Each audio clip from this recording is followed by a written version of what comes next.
Hello, everyone, and welcome to this episode of the MBV podcast brought to you by MindBodyVortex.com. Thanks for joining us. This is a place where we attempt to uncover some of the mysteries of the human experience by exploring the ancient practice of meditation. We connect with professionals, creatives, entrepreneurs, and practitioners in mind, body, health, and science that can help us illuminate the way we think, move, feel, and navigate through the complexities of life. Since these discussions are often based on the topic of meditation and mindfulness, one theme that seems to come up quite a bit is about the circumstances of our modern world and many of the common challenges that we're up against. I'm talking about the stress, anxiety, fatigue, distraction, and the fast-moving, digitally fueled social environment that often steals our energy and drains our focus on a daily basis. The paradox of meditation is how hard it's become to preserve our own time in such a demanding climate, yet this ancient practice has never been so valuable for the human being who's in search of clarity, meaning, progress, and personal success. Ironically though, when you take away all of these obligations and distractions, we're still left with our own thoughts. We all have our own thoughts to deal with, and contrary to popular belief and what we have learned by talking with many of our guests on this podcast is that meditation is not about turning off our thoughts, but more so to acknowledge them and accept them as being an essential aspect of our experience, and more importantly, the present moment. The idea of our own thoughts and our ability to transcend the activity of the mind into a higher state of consciousness is an exciting part of practicing meditation. But what about when these thoughts seem to take on a life of their own and become compulsive and out of control? In today's episode, we take a step further away from the typical thoughts that we experience on a daily basis and into the more extreme cases of what's referred to in psychology as obsessive compulsive thinking, often associated with obsessive compulsive disorder.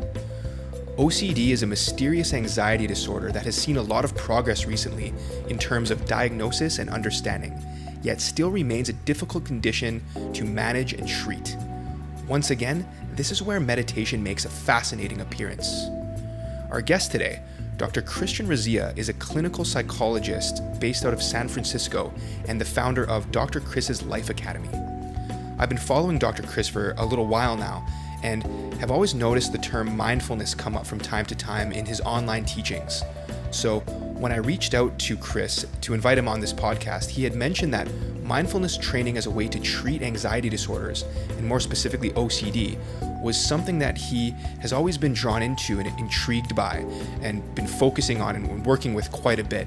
So I thought this would be a great topic, and since there are a lot of misconceptions about OCD and other anxiety disorders, I've been looking forward to this conversation as an opportunity to ask some of my own questions and hopefully help clarify some misconceptions that I have and I know a lot of other people might share as well. So today we are joined by Dr. Christian Rizea to talk about mindfulness and obsessive compulsive thinking.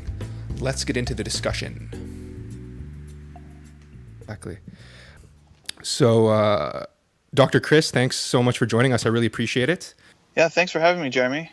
Cool. So I knew I had to reach out to you because I've really been enjoying the mini lessons you've been putting out for us on Instagram. I've already learned a lot from you about many of the different topics you cover, everything from, relationships, productivity, motivation, and human nature. And a lot of the content you put out seems to be focused towards helping us better understand who we are and how we function as human beings so that we can achieve our goals and live just a more exciting and meaningful life. So before we get into our topic today, maybe you can tell us about how you came into psychology and how this has evolved for you into your professional path and what you've been focusing on today.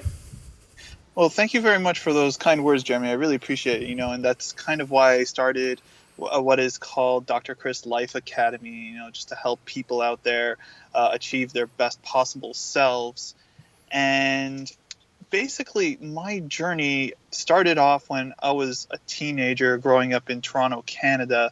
And I had some close friends who had mental illness. Now, I didn't understand what was going on, but what it turned out to be was one of my good friends had obsessive compulsive disorder. Now, his compulsions were hand washing and his obsessions were fear of contamination. But as a teenager, I had no idea why he would wash his hands all the time after he would touch a doorknob or a desk or a locker, and it interfered with his life so much that he couldn't really finish high school. It was that devastating. But safe to say, he's better now, doing well. But it just made me curious about the human mind, what motivates us, and how people can get better. So at the age of 17, I started volunteering at Canada's largest psychiatric inpatient hospital called the Centre for Addiction and Mental Health. And I just started volunteering as someone who played bingo, board games, and, I was this kid on an inpatient psychiatric unit working with people with schizophrenia, bipolar disorder, just a whole spectrum of mental illness, and it was just fascinating. So I went and did my undergraduate at York University and then moved to San Francisco in 2006 to pursue my graduate school and doctoral degree. Cool, man. So you're originally from Toronto, right? That's correct, yes. Cool. So awesome. So yeah, I've always been very drawn into the rabbit hole of psychology. So I've been looking forward to this conversation and this opportunity to delve a little bit deeper into the mind and human psyche with you and see what we can find. And so when I was looking through your content, and it seems anxiety seems to be something that comes up a lot. So why do you think it is that anxiety has become such an issue today, aside from those more extreme cases, just kind of the anxieties that we're all kind of dealing with? So think of anxiety as being on a spectrum from a kind of mild nervousness and worry on the low intensity end to feeling like your mind is not attached to your body and are possibly going to die. That's the complete other end of the spectrum. Wow. Now, it's important to realize that there are many situations to come up in everyday life in which it's appropriate and reasonable to feel some anxiety. And if we didn't feel any anxiety in response to everyday challenges involving potential loss or failure, then we won't have the drive to accomplish anything. So we need that little bit of anxiety to drive us to do things. However, anxiety becomes a disorder when a person feels powerless to direct what's happening inside of them physiologically, psychologically, and behaviorally. And so this sense of powerlessness in turn creates even more anxiety.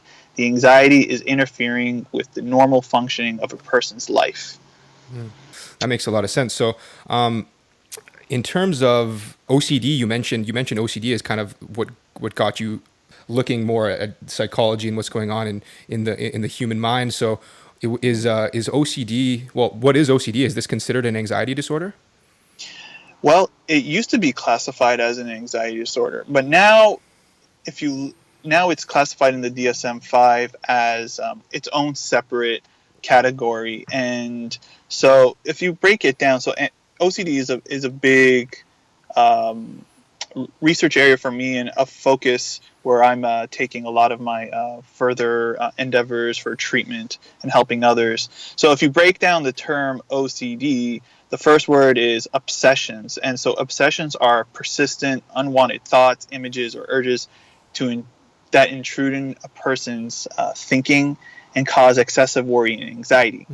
And then you got the second part is the compulsions, which are repetitive behaviors such as hand washing, ordering, checking, or mental acts like praying, counting, repeating words silently that the individual feels they're driven to do them to perform in response to an obsession, so to relieve that feeling of anxiety. Yeah, that's what I did when I was looking into more into this topic. That's what I didn't know about OCD was the compulsive behaviors were actually an attempt to ease the anxieties. Wow. Yeah, so the compulsions are aimed to prevent, reduce anxiety and distress, and they often have an intent of preventing magical thinking, so to avoid some kind of dread such as death, illness, or some other perceived misfortune. So magical thinking is like, well, what does that mean? There's no real correlation between thinking something negative is going to happen and that it'll actually happen, right? So thinking something negative will happen if they don't, let's say, touch a doorknob 10 times, right? So they got to engage in that compulsive behavior to relieve the anxiety, this belief that if they don't touch a doorknob a certain number of times, then something catastrophic will happen. So when this is happening, are they aware? Is this is a belief, but is this, do they actually believe this, or are they aware of that these thoughts aren't real? Yeah, so that's a really good question, because usually, I guess, in the early stages, they aren't aware that these beliefs are not true, but they feel that a lot of distress in doing it, right? So there may be people, for example, there may be differences between people who have OCD and people who are more meticulous. And this is actually related to what you're asking, because people with OCD, their symptoms are ego-dystonic. This means that their symptoms are experienced as painful, and they are aware of the symptoms, right? They are aware that their obsessions and compulsions are distressing, but they just can't stop it. Yeah. Right. So whereas people who are like more meticulous, perfectionistic, their tendencies are something called ego-syntonic, where they are unaware of the tendencies that they're doing are maybe even problematic to them. Yeah.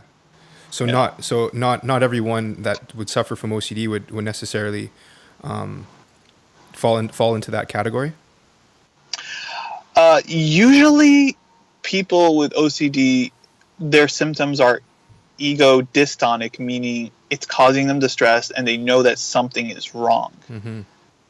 In terms of the compulsive thoughts, in some way, we all deal with that kind of, where we're aware that what we're worried about isn't really real, but we still have the anxiety, like the stories we tell ourselves. So, right. And this is a good question, because you have, let's say, like, OCD is portrayed in the media. Have you seen that movie, The Aviator? Yeah. Yeah. So what is it? Howard Hughes? That's right. Is that, yeah, Howard Hughes. So he had OCD, but he just had no awareness that he even had this illness, right? Yeah, because he basically had lots of money and power. No one could tell him what to do, and his obsessions just kind of ran the gamut of looking almost delusional. Right? It looked like it was almost like a psychotic delusion was going on, but he did have obsessive compulsive disorder. Yeah, and in the end, it was his behaviors that kind of took it. It ended up taking over his entire life in the end, right? And it had a lot to do near the end of the movie. Actually, for example, you see all of these weird behaviors that he had, and he kind of slowly closed himself off from society. And that can be kind of the dangers of being unaware that there's actually a problem going on. Exactly. You kind of just brushed over them a few seconds ago, but what are some common anxieties or some common compulsive thoughts that you've come across in terms of OCD? Yeah, so I would say that there are, from my clinical experience and what the research shows, there are 3 common obsessions and compulsions that come up a lot, and then there are things that are less common. But starting off with washing and cleaning compulsions, and this is when people they have to wash and clean excessively and have obsessions about the possibility of being contaminated by dirt, germs, or viruses. They live with near constant dread of being contaminated or contaminating others, and so they're constantly fearful, washing their hands in the shower, trying to clean their homes for hours. The second one is checking compulsions.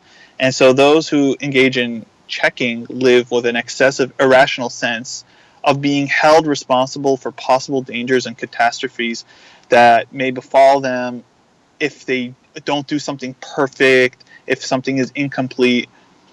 And they can feel compelled to check doors, that they're locked, windows, the stove is off, iron is unplugged, coffee maker is unplugged, and they will check over and over until they get this feeling that it's just right, that they are averting danger from happening. So, for example, I remember I was working with a woman, and she would check. What would she check? Oh yeah, she would check to make sure things were unplugged before she left the house, and she would do this over and over. She would leave the house, come back in, check everything was unplugged, leave the house, come back in, right? And it would be very time consuming, very distressing for her. She couldn't go to her Zumba class, right? Mm-hmm. And it was to avert burning her house down. Yeah. Right? She didn't want to be responsible for the potential of having her house burnt down. Yeah. And so the third one that we see a lot is ordering and repeating. So those who engage in ordering and repeating might feel they must arrange certain items in a particular exact perfect way, or they might repeat particular actions over and over until they feel that things are just right.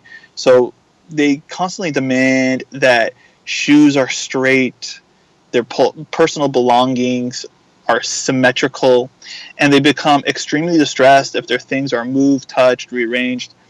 And the obsessive thoughts or fears of harm coming to them or loved ones is typically a trigger for them to engage in arranging behaviors. So I had another patient. She would, at nighttime, she would have to arrange shoes at the front of her door to be perfectly straight. And if they weren't, she would have to do it over and over again. And there were some other ordering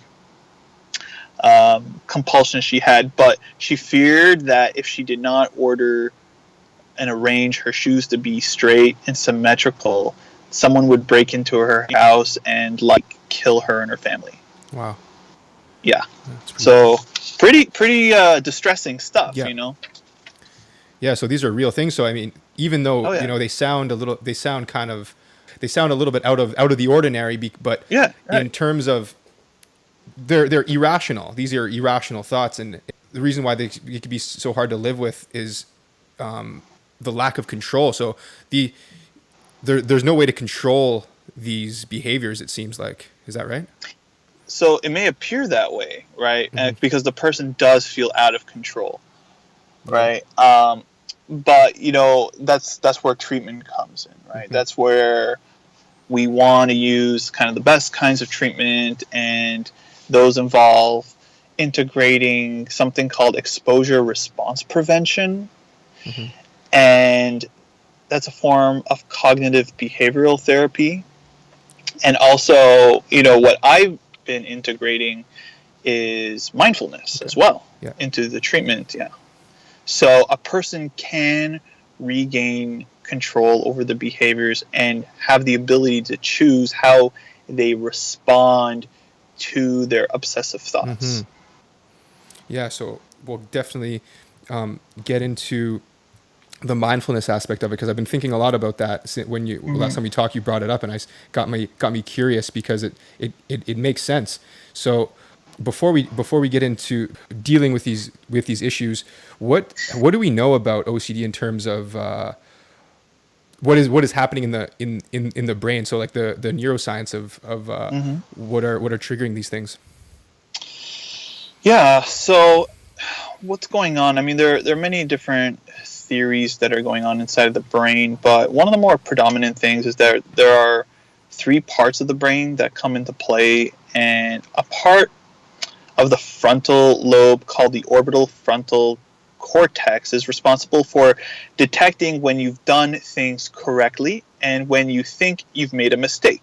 Mm-hmm. So this orbital frontal cortex is your brain's error detection system. So strong activation of the orbital frontal cortex is telling you that something is wrong. Interesting. And then the second part is after the orbital frontal cortex fires, it sends a signal to something called the cingulate gyrus that's like a little more deeper inside the middle part of the brain, which will make you feel uneasy and anxious until you do something to correct a mistake. Mm-hmm. Okay? And then once the mistake is corrected, there's a part of the brain called the caudate nucleus, and it fires off and it tells you, hey, all is cleared, forget about it, and go on with your life, right? Mm-hmm. So there's a lot of brain imaging studies to show that these three areas of the brain for people with OCD, they're overactive. So the error detection and anxiety signals are abnormally strong. So trivial things like not having things perfectly arranged are perceived as terrible mistakes, and the consequences will be horrible. So as the caudate nucleus, which tells you a mistake is cleared, it has difficulties detecting that a mistake is corrected, and anxiety does not go away. That would make a lot of sense. It's if your brain's telling you that there's something wrong, and then the other part is it's something that needs to be fixed. Are these things that trigger the actual thoughts that tell us that something is wrong? That's a good question. So, I kind of believe in this model of, a lot of our behaviors are due to genetics and environmental exposure and how they interact with each other. And different people with OCD are going to have obviously different kinds of obsessions. Mm-hmm. And this may be due to certain kinds of early life experiences that do trigger this kind of like faulty process. Yeah. Right, the three, so there's already kind of this predisposition that's going on with the brain for it to be overactive, but it's just like they encounter something first. They'll first encounter some kind of stimulus in their life, which will act as the obsession, the thing that they obsess of. So maybe they've had a parent who was overly clean with them, right? Constantly telling them, oh, you got to wash your hands, all after every little thing, right? Yeah. They live in a complete sterile environment, right? And that could be the trigger to obsessions, or so those are examples of like what maybe triggers the obsession. It's some sort of like external event, but they already have the predisposition to take in the information kind of like in an obsessional way. Mm-hmm. If that makes sense. Yeah, definitely. In terms of treatment, is there anything promising? Is there how much progress has been made in terms of treating these disorders? Well, it's very promising. Like we spoke about earlier, using exposure prevention, CBT, cognitive behavioral therapy, and people are integrating mindfulness techniques now. Also, people are using medication, of course, because that helps a lot with the anxiety. Part of some of the theories behind what's going on here is people, researchers believe that there's a deregulation in serotonin, and so a lot of medications are targeting an increase in serotonin and dopamine. Okay. So when you combine medication with these kinds of cognitive behavioral mindful treatments, that tends to be the gold standard. Now, people are learning to live a lot more better functioning lives because of these specific forms of treatment with the medication. Okay. And mindfulness, you said this is something that's been used more recently. That's the reason why I've been looking a lot into it, and we have these podcasts, is just exploring all these various aspects of meditation and mindfulness stemming from the ancient philosophies, and now we have science validating a lot of these more surprising and kind of like stunning benefits in terms of stress reduction. Yep. So what is it about mindfulness? First of all, how would you describe mindfulness meditation? Yeah, so mindfulness is about, to me, it's about being fully aware of whatever is happening in the present moment without filters or the lens of judgment, and it can be brought to any situation. And put simply, mindfulness consists of cultivating awareness of the mind and body and living in the here and now. And being mindful helps us observe what our mind is doing and decide for ourselves how involved do we want to be in that process. Mm-hmm. Yeah. That's that's very well said. So, what is it about what is it about that awareness that is so beneficial for us? So when we can observe our own thoughts, psychological processes, when we observe them in a non-judgmental way, Mm-hmm. and we can just see our thoughts as merely thoughts, not so in the case of OCD, observing not observing thoughts as threats, we can choose how we want to respond Okay. to our thoughts. So mindfulness is a state of acknowledging and accepting whatever is happening in the present moment exactly as it is. So a lot of people with OCD and anxiety disorders, they do what is called future tripping a lot, because a lot of the things that they're ruminating over, not ruminating over, that they're thinking about in the future have to do with these what if thoughts. Mm-hmm. It's like, what if something negative happens? What if I get sick? What if a family member dies, right? And being mindful deals more with what is. So that is like what's going on in the present. And when things are going on in the present, when you're living in the what is, then OCD, it has no space there to grab its claws on the individual. That's interesting. How is this applied in treating OCD? Is it what is the process for applying mindfulness in cases such as this? I think the first part is that people have to start beginning to be aware that what's going on inside of their body. I think that's a really good process, really good way to start. And before doing any meditative techniques, it's important that a person with OCD understands some concepts about the importance of staying present, and that OCD thoughts are not threats.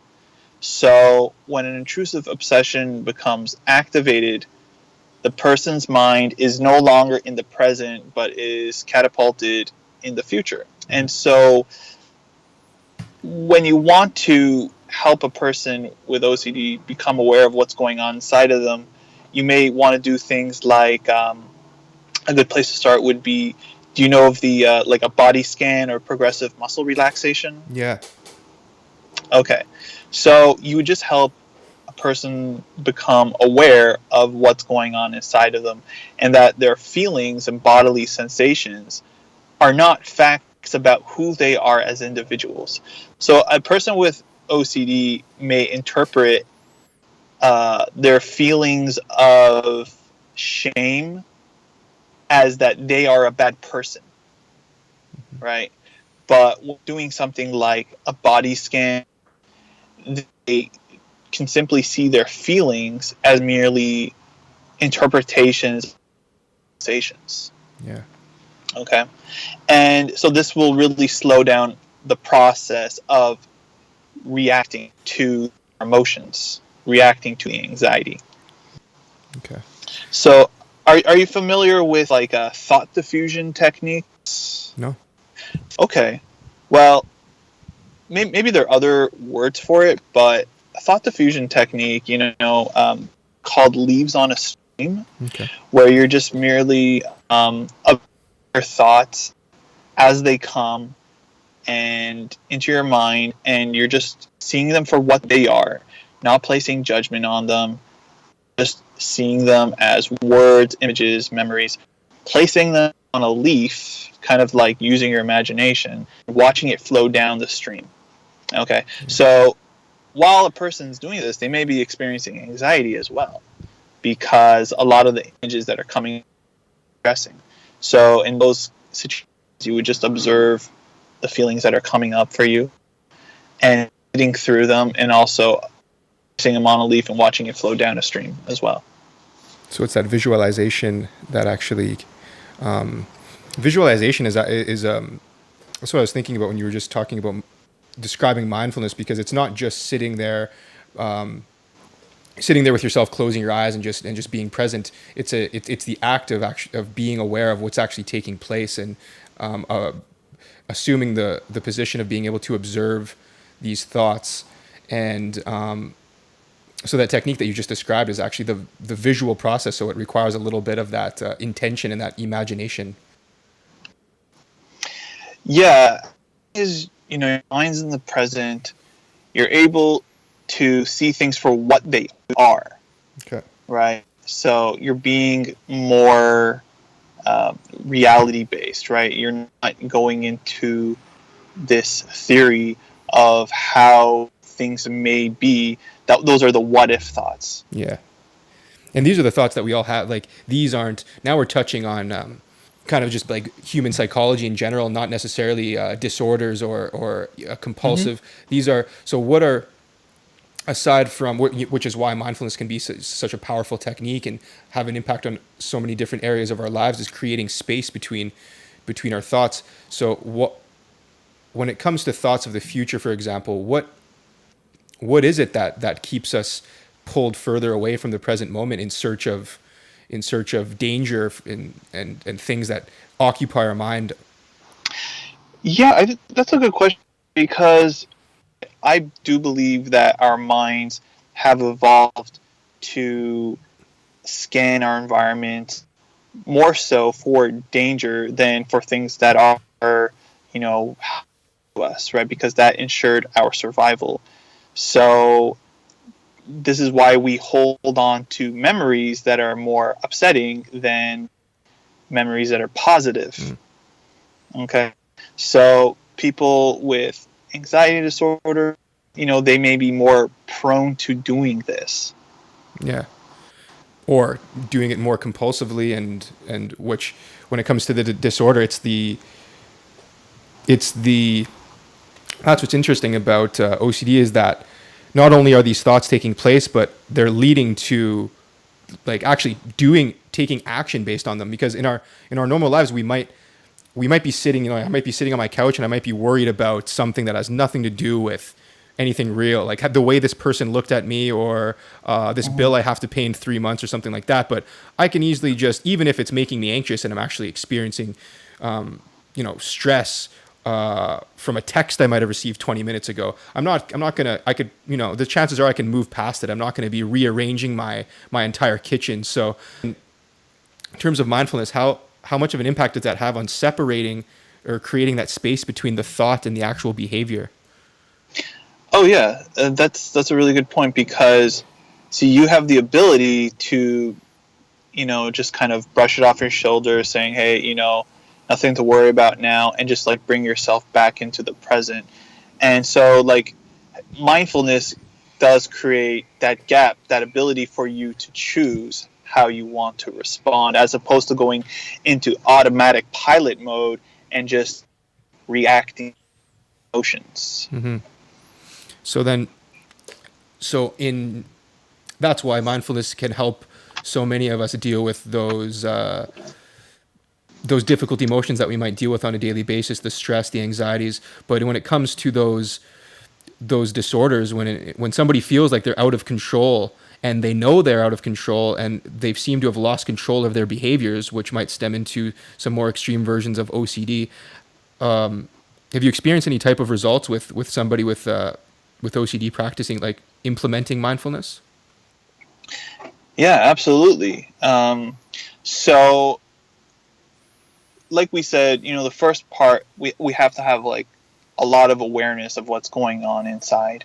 So that's part of the mindfulness practice, right? Having that internal awareness of what's going on in the present. So I was working with a patient, rather than responding to engage in a cleaning compulsion of cleaning their entire apartment at night over and over again, they can pause and say to themselves, this is my OCD that's telling me to do this. How do I want to respond to this? Now, it takes time to get to that place, right? Mm-hmm. And so this is where they have to prevent themselves from engaging in the compulsive behavior. So they may just kind of like set a timer and not engage in a compulsion for, let's say, 15 minutes, right? So that 15 minutes may be hard for them, right? But then slowly you build up, okay, 20 minutes, 30 minutes, 45 minutes, an hour, right? Wow. Until their body and mind become desensitized to the anxiety, and their brains and bodies learn that, you know what, there is no real threat that's going on for me right now. And then how does that? That's very fascinating. So how does that reflect into the compulsive behavior? You would want to find out what's important to a person, like what is of value to them, right? And they can choose to do what's of value to them that will enhance their life, rather than go down the destructive path and engaging in a behavior that is their compulsion. Okay. Right? So they're making the mindful choice Yeah. of choosing a life of their values, living healthily, or down a destructive path. Yeah. So implementing mindfulness and working up to that point where they're able to feel compelled to take action, and if they need to rearrange their shoes in a certain way, how long, when are they able to kind of, it might be hard at first, but when are they able to not do that? And are they able to move away from their compulsive behaviors altogether, or is it something that needs to be always continuously worked on? Well, that's a good question. In terms of seeing 100% recovery, there are cases of that, Wow. and it's different for different people. And I was giving you explanations to some of the origins behind OCD, with the 3 brain regions and serotonin and all that stuff with the transmitters. People develop OCD for other reasons too, and don't know why some things even kind of spontaneously remit. So yeah, there are cases of people fully free of OCD. Most people learn to manage the symptoms. That's where a lot of acceptance and mindfulness comes into play too. Mm-hmm. Accepting, like, hey, I've got this issue. I may be with it my entire life, and I can accept that. And sometimes, kind of paradoxically, when we accept a lot of our symptoms, they kind of dissipate as well. Mm-hmm. Yeah. In terms of meditation, when did meditation come on the radar for you personally? Is this something that you've practiced, or is this something that's your studies have led you into this topic? Yeah, I think it was my studies that led me into mindfulness and meditation. So I would say my first full experience of meditation was kind of using like a guided imagery meditation when I was like in a health psychology class during my undergraduate years. And when I came out of that guided imagery, I felt like I was like on another planet. I just felt very euphoric, and I was like, wow, this is really interesting. But then I started learning about something called dialectical behavioral therapy. Are you aware of that? No, it's... Oh, okay. So it's a kind of for people with borderline personality disorder. These are people who engage in like self-harm, like cutting, and pretty self-destructive. And the main component of it is mindfulness, right?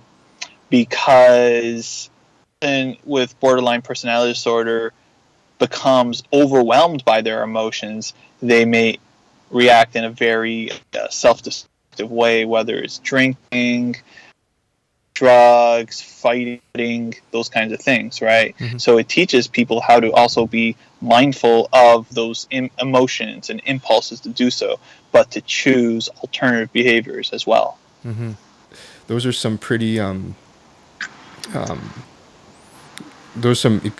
of, I don't want to say extreme cases, but those are some real issues that people are dealing with. So it's just really interesting to see how mindfulness has made its way into more of the mainstream, but also dealing with some of these real issues that we're dealing with on the ground level on a daily basis in our relationships with other people, but also helping people that may not have had that great of a solution prior to learning how to be aware of their problem first of all, and then kind of moving on into developing more of a solution dealing with these more serious problems. Oh yeah, you put it really well when you said that was their solution, right? Like those maladaptive behaviors, like cutting was a solution, drugs was a solution, right? But mindfulness and meditation gives like an alternative solution to help with clarity. I've heard, you talk a lot about relationships and is this something that comes up a lot when you're working with other people? Is it's those common factors. We're all looking to connect with somebody, and we're all looking for a little bit more success, or we want to change our circumstances. So, is meditation, for example, is this something that comes up in other areas? Maybe not just anxiety and stress, but other areas of helping people deal with some of those other challenges that we're facing more on a basic level. Yeah, actually, so that's a good point with relationships because, I do believe mindfulness helps us choose our words, choose our actions in relation to other people. And it's definitely saved a lot of relationships, that's for sure, or helped people make a wise decision to get out of unhealthy relationships as well. So when people can take the time to use mindfulness and meditation to look inward and kind of find the answers within themselves of how are their behaviors affecting them, whether it's keeping them in an abusive relationship or how to fix and maintain one that's kind of like on the edges. Mindfulness comes up all the time, just having that awareness of what's going on internally. Mm-hmm. Yeah, that's great. So there's just a couple more things I want to touch on here. Well, just wrapping this up, because a lot of the things that the content you put out, a lot of things that the subjects that you cover have in common is taking responsibility for ourselves, first of all. And that starts with kind of understanding why we're doing the things we do and becoming aware of them. And what can you tell us about taking control of ourselves and the importance of self-reliance? Okay, yeah, I'm glad you brought that up because I think that was a big eye-opener for me at an early age, that just kind of learning about freedom and responsibility. Now, I don't know how much the world is deterministic, right? How much things are based on fate, determinism, forces outside of our control. I don't know. But the position that I take is that I am responsible for my outcomes in life. Now, even though things may seem like they are out of our control, if we want to improve our lives, we have to assume the responsibility ourselves, right? I see this all the time in therapy where people come in, and now we may be able to offer them the best treatment, but if they're not going to take responsibility and implement it, it's going to go nowhere, right? Yeah. So when we take sense of responsibility and saying that our actions as adults, we have to own up to them, that's when we can start empowering ourselves. So there are a lot of people who disempower themselves by playing a lot of blame, playing the blame game, putting the responsibility on other people, other forces outside of them, right? We call this having an external locus of control. Where do you believe your control is in your life? Well, people with an internal locus of control believe that they are responsible for their fate in life. Wow, that's fascinating. And why do you think it's so hard for us to assume control of our own circumstances? Well, yeah. So I mean, there are social factors that play in terms of how our minds are socially conditioned. And obviously, I'm going to be saying it again, but trauma has a lot to do with this, because at early ages, if we felt like we had no control over our lives, if we felt like we were imprisoned in some way, we had no say, then we kind of develop what is called learned hopelessness and helplessness, right? We develop a sense that, like, there are external forces that are outside of our control. And so as adults, when something wrong or negative happens, we may have like kind of like a victim stance if things don't go the way we want, because we feel like, oh, we're out of control. We don't have any control over our lives. So that's some of the social conditioning that happens, right? But if we can accept responsibility for our actions and our outcomes, even though we've had very difficult upbringings, that is continuing to empower us. So another thing that I've noticed come up, and it's actually, it might have been one of the first videos I saw, was finding purpose. So how does this tie into first of all, kind of taking control of our own realities and becoming aware of our own circumstances, so that we can deal with these things from a place of inner power. So how does what is the meaning of purpose, and why is it so important for us? Okay, so purpose. I've got a program out there. It's called, actually, the Power of Purpose program. And I really delve into this. So people out there, you guys should go check it out on my website. Absolutely. But, if we don't have purpose in our life, then what's the point of it all, right? Why even wake up in the morning? When I work with people who are suicidal, I ask them, well, kind of like, what's your purpose in life? Like, why do you wake up? They kind of have lost that sense of purpose, right? But the thing with purpose is we can create that purpose for ourselves. Now, some people believe it's kind of endowed on them, maybe kind of supernatural forces. I don't know. But what I do know is that when we can tap into what our purpose is, that's when we can start regaining control of our life and have direction. You got to ask yourself, in difficult situations, is my behavior going to be aligned with my purpose, or is it taking me further away from my purpose? Now, if the answer is it takes you further away, then the choice is easy. Life becomes a lot easier when you know what your purpose in life is. I'm just kind of taking that in right now. So, anyways, I mean, this has been a really fascinating conversation. And really, a lot of things came up that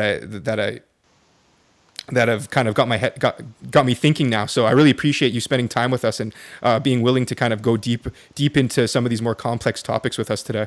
Oh yeah, my pleasure, Jeremy. Anytime.